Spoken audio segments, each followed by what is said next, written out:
I didn't want to believe it. The very notion felt too vast, too insidious even for the architects of the official narrative.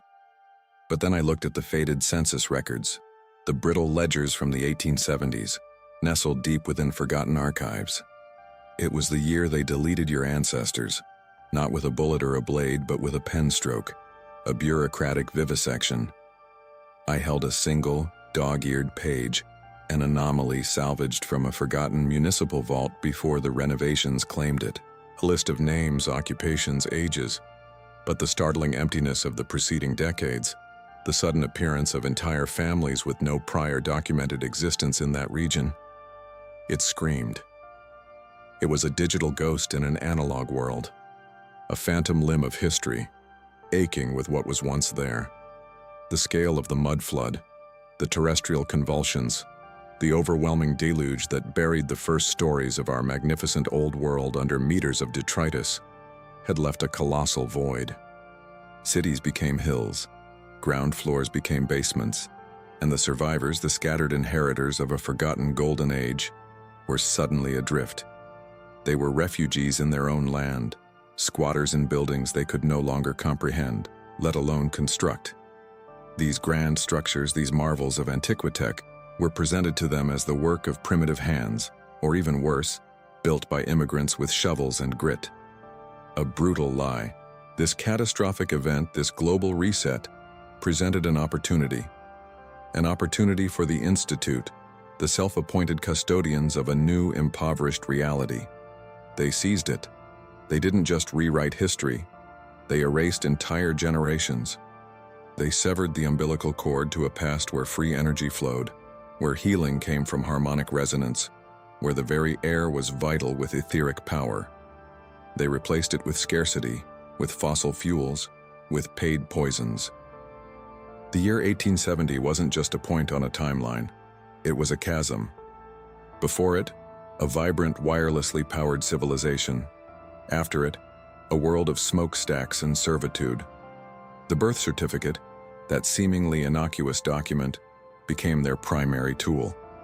It wasn't merely a record of birth. It was a declaration of ownership, a severing from the old world's communal, harmonious existence, and a forceful enrollment into the new, controlled paradigm. Your ancestors, if they survived the cataclysm, were stripped of their lineage, their true heritage, and re-registered as new entities within a newly defined, impoverished system. A system designed to make you a resource, not a sovereign being.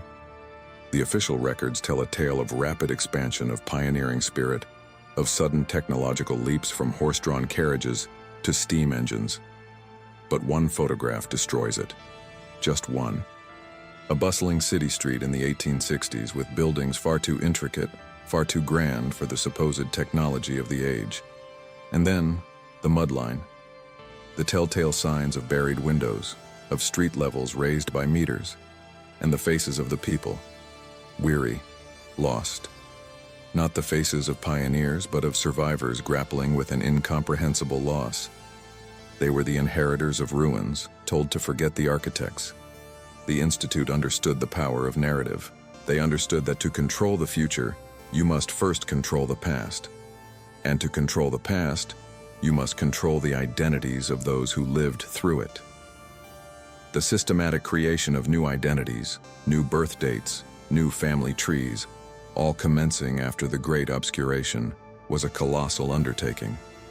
The original documentation, the true family histories that predated this arbitrary reset, were systematically purged, burned in the Great Chicago Fire, lost in the San Francisco earthquake, declared water-damaged after the 1865 Smithsonian fire, whose true contents remain an enigma. They didn't just burn libraries, they burned genealogies. They burned your claim to a legacy of true power and freedom. And they replaced it with a ledger entry, a number, a birth certificate, a mere scrap of paper, yet it became the foundation of a new reality, binding you to a system that disinherited you from your true ancestral legacy. But the evidence of that legacy, of the old world, it is not merely in the charred remnants of forgotten archives. It is all around us, in plain sight, mocking the official narrative with its silent, colossal presence. Look around you, inheritors. Look at the structures that dominate our cities, the grand edifices we are told were built by men with horses and rudimentary steam engines in a mere handful of years. The precision of the stonework, the staggering scale of the foundations, the intricate, often preposterous ornamentation that would require an army of master craftsmen and technology we barely possess today. Consider the colossal blocks of granite, seamlessly fitted with joins so fine you cannot insert a razor blade. Where are the quarry marks for these monolithic stones? Where are the records of their transport, their hoisting, their placement? They are absent, vanished, as if these structures simply materialized. Take the ironwork, for instance. The fences, the gates, the decorative elements adorning these ancient buildings. They stand, defiant against the ravages of time, exhibiting a resistance to corrosion that modern metallurgy struggles to replicate without constant maintenance. This is not mere wrought iron. This is a material infused with something else, a resonance, a harmonic purity that protected it, preserved it, a technology lost, or more accurately, stolen. And then there is the inescapable truth of the buried floors. The windows that begin at street level, often half submerged, giving way to entire subterranean levels that are dismissed as basements or cellars. Yet early photographs dating from the immediate aftermath of what we now call the Mudflood event of the mid-19th century show these very buildings partially engulfed, as if swallowed by the earth itself. The 1856 survey of New York City, for example, quietly notes discrepancies in foundation depths that defy logical explanation for newly constructed buildings. They blame settling. We call it an obfuscation, a lie. These are not mere architectural quirks. These are fragments of a forgotten science, a technology woven into the very fabric of existence. The domes, the spires, the intricate geometric patterns, they were not just aesthetic flourishes. They were conduits, resonators, part of a global energy grid that harnessed the ether, the vital life force of the planet, for free, abundant power, for healing, for communication. Imagine a world where illness was simply a disharmony, corrected by resonant frequencies, where energy was drawn directly from the atmosphere, limitless and clean. They didn't just build buildings, they built living machines. The parasites, the institute that now dictates your reality, they understood this power. They saw the remnants of this Antiquitech, this legacy of true freedom, and they desired it for themselves. But they couldn't replicate it, not entirely. So they buried it. They demonized it. They replaced the free, vital energy with the crude, polluting systems of combustion and wires, systems they could control, meter, and charge you for. They replaced harmonic cleansing with pharmaceutical poisons. They replaced the truth with a narrative of progress, a narrative that conveniently omits the towering achievements of your true ancestors. They tell you that these magnificent structures were built with picks and shovels, with sweat and brute force, in a world barely recovered from pioneer living. But one photo destroys it. Just one. An image of a construction site showing finished buildings, yet no visible means of construction, no scaffolding, no debris, no workers. Just empty, mud-strewn streets. The official explanation? Post-construction cleanup. A pathetic lie. The truth is, these buildings were already there. They were inherited, they were repurposed. And their true purpose, their technological heart, was systematically ripped out. The records of these extractions, of the dismantling of the etheric conduits and resonant emitters, incinerated in the Great Boston Fire of 1872, dumped into the deepest trenches of the Pacific, erased from the ledger of human memory, along with your rightful inheritance. What was ripped out, you ask? Not decorative flourishes, not mere ornamentation. They tore out the very heart of a global power grid. Imagine a world where every grand structure, every ornate dome, every spire, was not just architecture, but a machine. Colossal resonators, designed to tap into the omnipresent, invisible ocean of energy, the ether, a boundless, clean source freely available, requiring no burning, no digging, no pollution. Your ancestors, the true inheritors of this old world, lived in energetic abundance. These buildings were crafted with sacred geometry, materials chosen for resonant properties, copper spires, mercury-filled conduits, crystalline arrays. These were not decorative, they were functional. They hummed with subtle, life-giving energy. They generated fields of harmonic vibration, a form of cymatics on a planetary scale, capable of healing, purifying, elevating consciousness. This was the true purpose of intricate carvings, detailed friezes, colossal statues atop every great building. They were antennae, transmitters, part of a vast interconnected network providing light, warmth, and vital wellness to every citizen. But the Institute could not tolerate such freedom. They could not monetize the air we breathe or the energy that vibrated naturally around us. So they orchestrated the colossal dismantling. They sent their crews, armed with sledgehammers and dynamite, to systematically strip away the coils, drain the mercury, shatter the crystals. They called it modernization. They called it progress. We call it theft, a brutal, calculated act of larceny that robbed humanity of its rightful birthright. They replaced this free, vital energy with smoke-belching factories, the clanking engines of the Industrial Revolution. They replaced resonant healing with the burgeoning pharmaceutical industry, a system designed for perpetual profit from perpetual illness. They replaced a world powered by the ether with a world shackled to coal and oil, to wires and meters, to the constant, soul-crushing demand for payment. This was not evolution. It was a deliberate regression, enforced by violence and deception. The evidence? Detailed schematics, meticulously drafted on vellum, showing intricate wiring and frequencies, conveniently lost in Library of Congress archives, later water-damaged and incinerated in a controlled burn in 1912.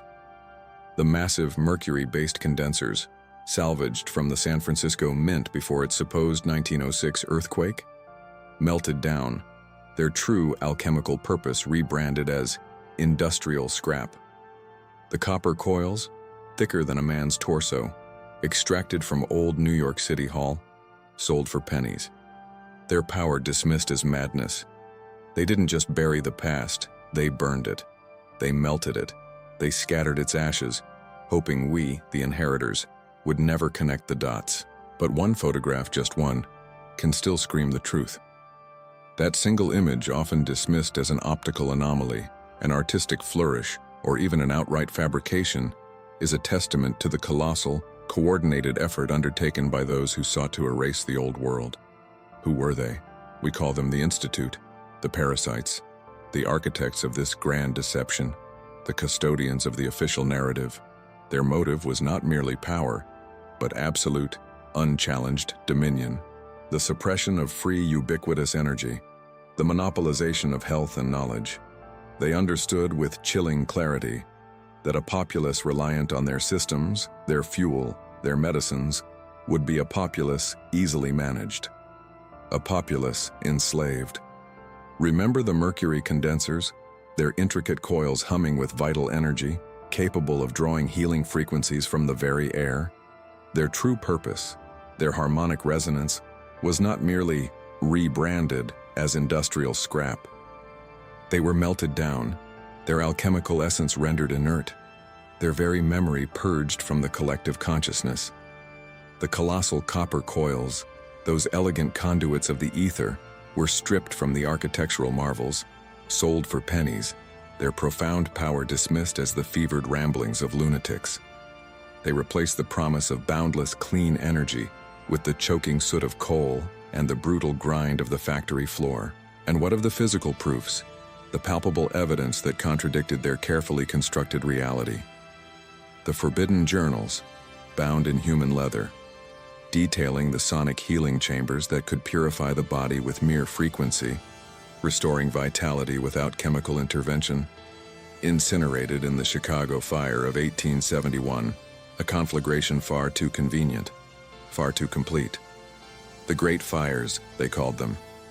Chicago, Boston, Peshtigo. These were not accidents. These were a brutal, coordinated cleansing. a pyre for the remnants of a forbidden past. They burned the records, they burned the buildings, they burned the very memory of what was possible, replacing it with their sterile, controlled vision of progress. The giant's femur, exhumed from that New Orleans mudflood site, the one too large for any known hominid, too anomalous for their neat evolutionary timelines. It vanished from Smithsonian records, only to reappear years later, listed as damaged beyond repair, and with a chilling efficiency, dumped in the deepest Atlantic trench. Crate 44, holding the crystalline resonators capable of purifying water with mere vibrational frequency, offering free, vital hydration to all. It was on the manifest for the SS Atlantic, which sank under mysterious circumstances in 1873. No survivors, no salvage, just the cold, silent deep swallowing the truth, sealing it away forever. They didn't just bury the past, they immolated it. They scattered its ashes across the globe, hoping we, the inheritors, would never connect the dots. But we are connecting them. They stole this from us. They replaced free healing with paid poison, boundless energy with endless toil, and genuine knowledge with manufactured ignorance. This is not just history, it is a colossal crime against humanity. A theft of our birthright, a deliberate truncation of human potential. They built their empire on the ashes of our inheritance, on the silent screams of a world they meticulously dismantled. And they expect us to believe it was progress. We are squatters in buildings we could never replicate, powered by systems we are forbidden to truly understand. The old world whispers from beneath the mud, and its voice is growing louder.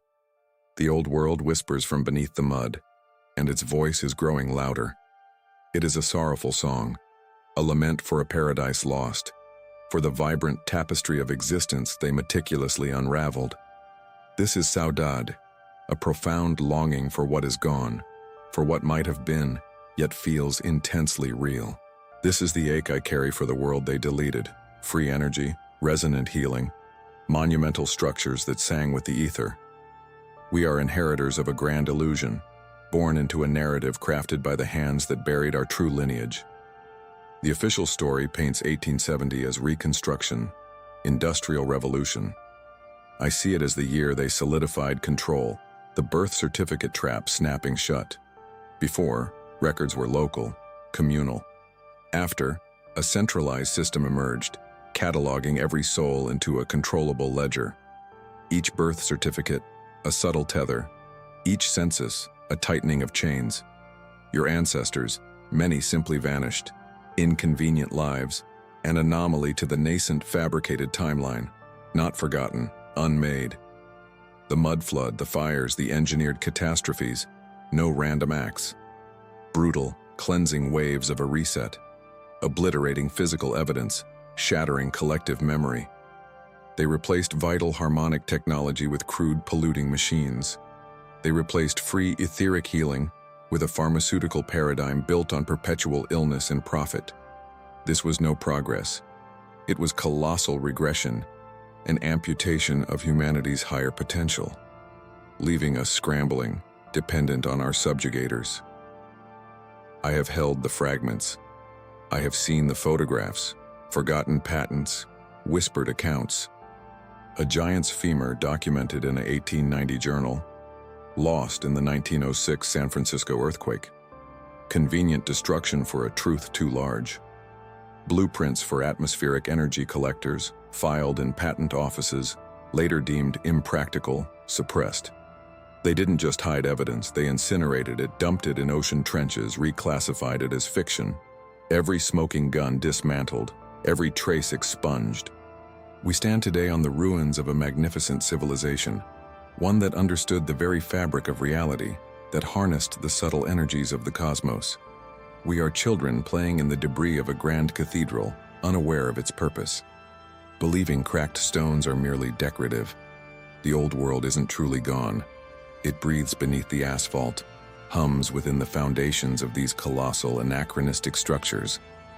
It waits. The sun sets on a forgotten gate, its intricate ironwork once gleaming, now choked by rust and ivy. A path beyond disappears into an impenetrable thicket, Leading to what? To verdant fields of a world that was? To echoing halls of knowledge they sealed? The gate stands sentinel, a brutal monument to the divide between what we are told and what we intuitively know. It is locked. Not physically, a lock forged in the mind, reinforced by generations of curated silence. As the last rays of light fade, casting distorted shadows across dust-laden stones, one question lingers. If they could erase our past, what prevents them from deleting our future?